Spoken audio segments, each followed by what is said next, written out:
Law-abiding citizen. An action-packed justice boner with a little heart and a little smarts.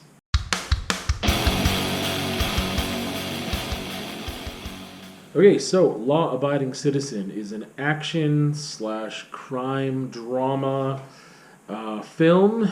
Was directed by Gary Gray, written by Kurt Wimmer, starring Gerard Butler and Jamie Foxx. Came out in 2009.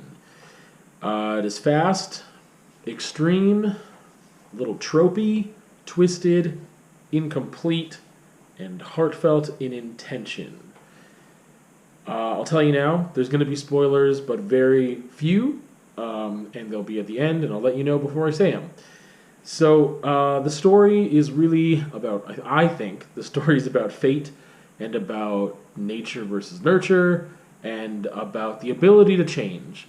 And this is done through a lot of action. And the premise of the film being that a man is a man with a family, has his family taken away, and the justice system is not adequate in this case. It does not provide a satisfactory resolution to what happened, and he decides to take matters into his own hands. That's the setup for it. I believe that it is on this backdrop or this basis of heart. The thing I mentioned it being a little tropey, so it does have a lot of cliche stuff in it. It doesn't go as far as getting cringy, I don't feel, but there's some stuff that's like, oh yeah, that's what's going to happen next, like I can tell, or they're going to finish that line that way. That happens from time to time, for sure, but there's enough going on here that's a little different than other films like it that keeps it, I don't know if I'd say fresh. It's very formulaic, but it keeps it interesting. And one of those things is that you've got this kind of background of the family man who's on a vengeance streak. However, it's not with one individual. He's not trying to get back at one person or the perpetrators of the crime. He is trying to get back at the justice system. But not just get back. He's trying to teach them something. And I think that is one of those things I really like about the film. I first saw it right when it came out, so I was like in my early 20s, and thus was just like, I think, kind of the target audience for this. Where I was like, oh, it's got a little bit of this, and there's this. I wasn't ever into stereotypical action films, and this is This is a stereotypical action film in a lot of ways, but it's different enough that I still enjoyed it then, and I enjoy it now, but it's not as much, which we'll get into. So basically, Clyde, played by Gerard Butler, he goes to extremes in order to teach these lessons. I think it's really interesting, some of the chaos that he creates, because you wonder, where would there have been a natural end to this? How far would you have gone if everything panned out the way you wanted to? And then we've got Nick here, who is played by Jamie Foxx, who is...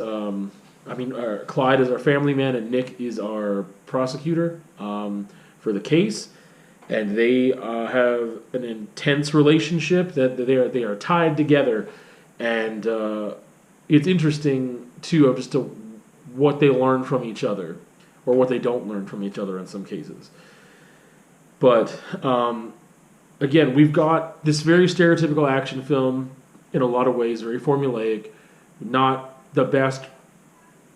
There's not a lot of depth here, but there's enough at times that it's like, oh, it's a little different. And there's enough heart in here at times, too, that it's like, okay, like, you can relate a bit. However, for some people, I think you would need more character building. And this movie's quick. It gets into the action fast. It gets into the drama and the tension and the problems very quickly. And that's the ride it takes you on. There isn't enough character building here for some people to maybe relate enough to Nick in order to buy into this journey, whereas I was just like, yeah, I got it. Like, I'm here for it. I get it. And kind of just like those instant karma videos, like this I mentioned in the intro, this is just a huge justice boner. Like, this is kind of just very satisfying to see people get their just desserts.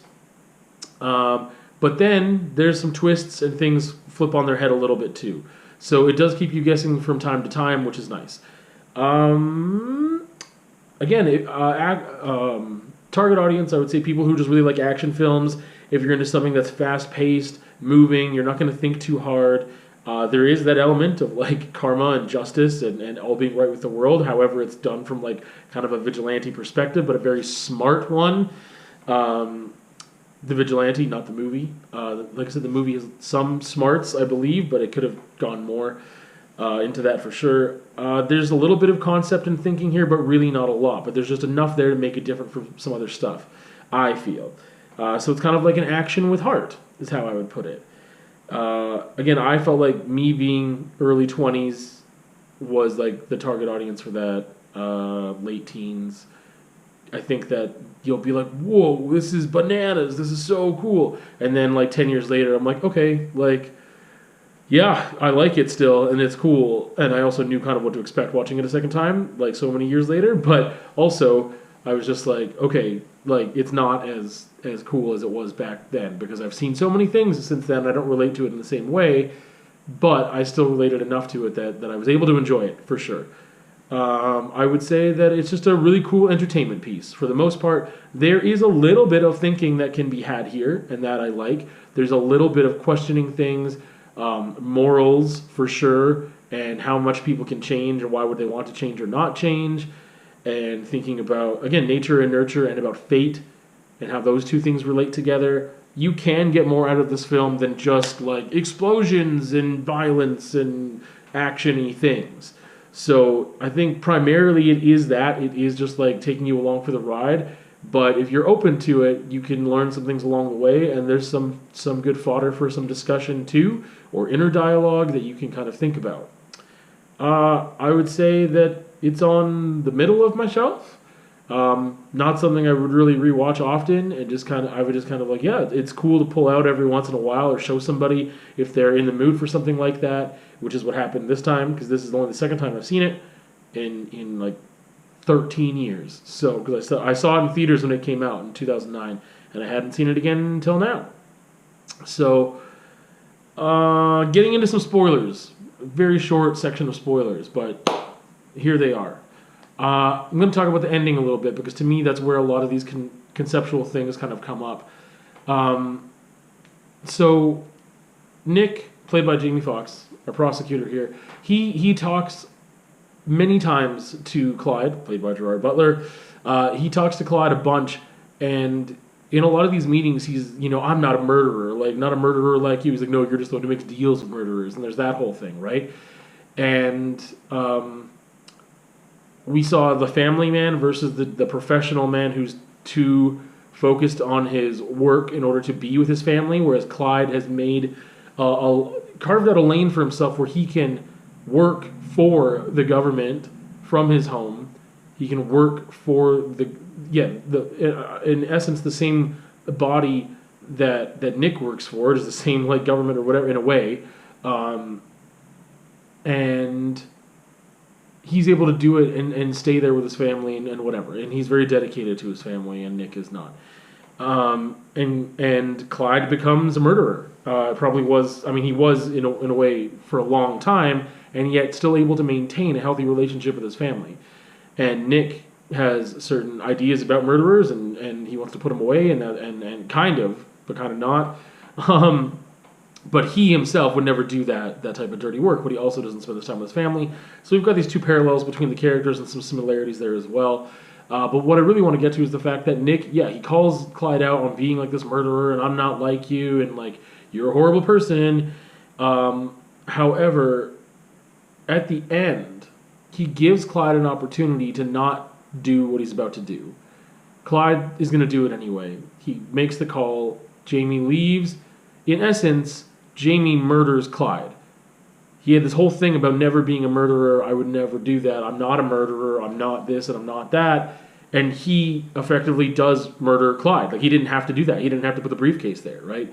He also says in that little speech and that interaction they're having in the cell that I don't make deals with murderers anymore. You taught me that.